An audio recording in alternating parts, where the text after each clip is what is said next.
Now this may well be the easiest sourdough hot cross bun recipe there is, but it's also the tastiest. We're going to focus on the flavours that we put into this dough, and then we're going to let time take care of the rest. The flavours are really well balanced in this. You've got sweet, sour and savoury, and then you've got these little plump fruits that are bursting with flavour. Now if you're signed up for my weekly sourdough email, then you'll get a copy of this exact formula, so you'll easily be able to adjust the quantity or the size of the buns. If you're not signed up, then what are you waiting for? Click the link in the video description and then you'll get a copy of all my future recipes and formulas drop straight in your inbox. Now remember that my ambient temperature is 25 degrees Celsius. If your kitchen is warmer, the process is going to go quicker. If your kitchen's cooler, the process is going to take longer. Now, it's 8 o'clock on a Friday morning. I'm going to mix my levain ready for making the dough tonight. But I'm also going to weigh out 69 grams of unsalted butter and then just leave it out at room temperature. Now, we also need 69 grams of sourdough levain for the recipe. But remember, we're going to lose a little bit of weight during the fermentation and some's going to get stuck on the inside of the jar. So we need to make a touch more than we'll actually need. Now you can use your own normal feeding ratio, but I'm going to let you know how I mix mine so that it fits in with my schedule perfectly.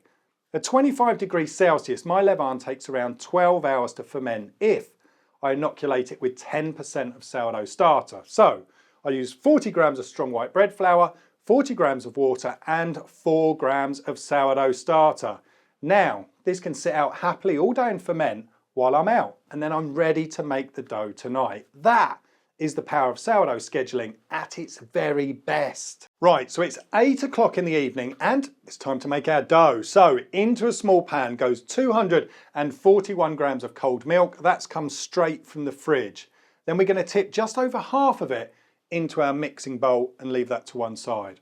Now I'm going to weigh out 7 grams of salt, 14 grams of honey, 14 grams of barley malt syrup, 14 grams of sugar and 3 grams of vanilla extract into my pan.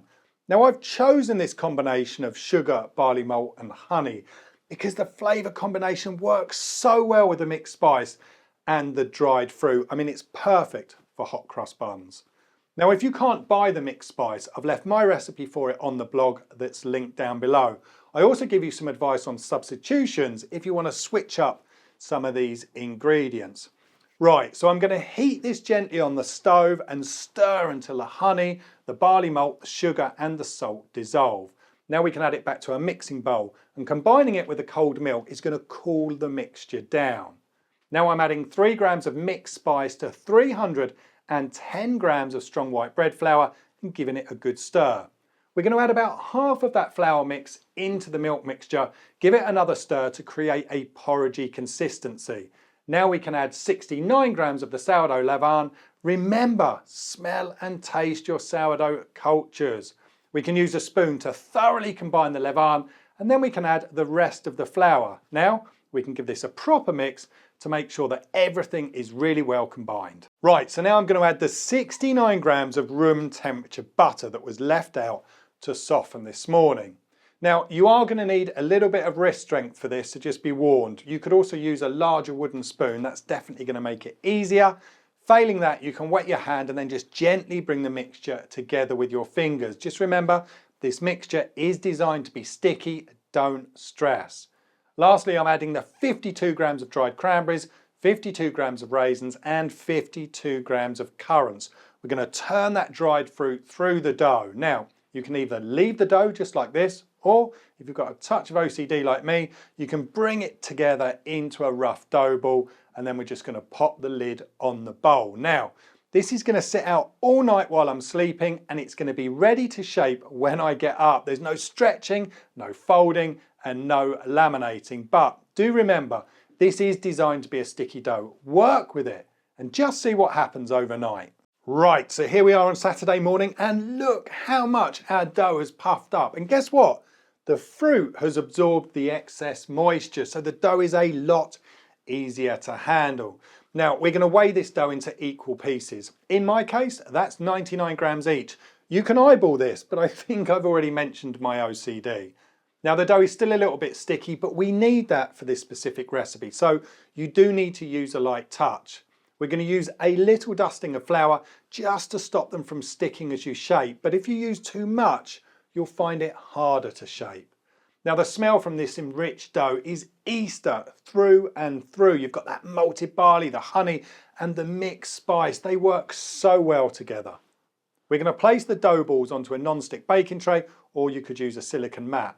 We're going to leave a small gap between the buns so they've got enough room to expand. But we want these buns to fuse together during baking, so don't make that gap too big. Now these are going to sit in my prover, but you can cover yours with a plastic bag and leave them out at room temperature. Right, so these buns have been proving for 3 hours and they have expanded perfectly. Honestly, the smell of these is out of this world.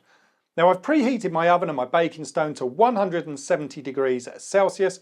That's 340 degrees Fahrenheit. But before we bake, we've got to do 2 quick jobs. The buns need to be egg washed so they can develop a really nice shine in the oven, and we also need to give them their signature cross. Now about 30 minutes ago, I weighed out 40 grams of bread flour, and then I gradually added just enough water to reach a consistency like this. I let it sit for 15 minutes so the flour hydrated, and then I tipped it into a squeezy bottle. Now we can simply work across the grid of buns, piping on the cross. Now as soon as these go into the oven, I'm going to turn the heat up to 230 degrees Celsius, 445 degrees Fahrenheit. The oven is set to bake mode.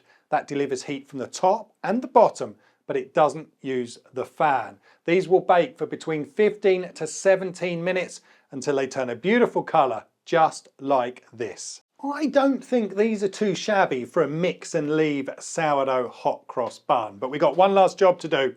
We need to slide these buns onto a cooling rack, and then I'm just going to give them a quick brush with honey, and that honey has been slightly diluted with just a touch of boiling water. Do make sure you cleaned your brush though after applying that egg wash. Now the smell is going to be pulling you back into the kitchen, drawing you back in, but you need to resist.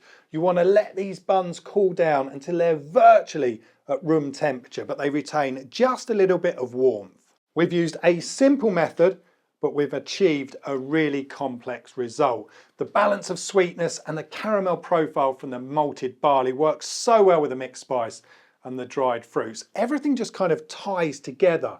It just works. The crumb's lovely and soft, but the star of the show, that's got to be the dried fruits.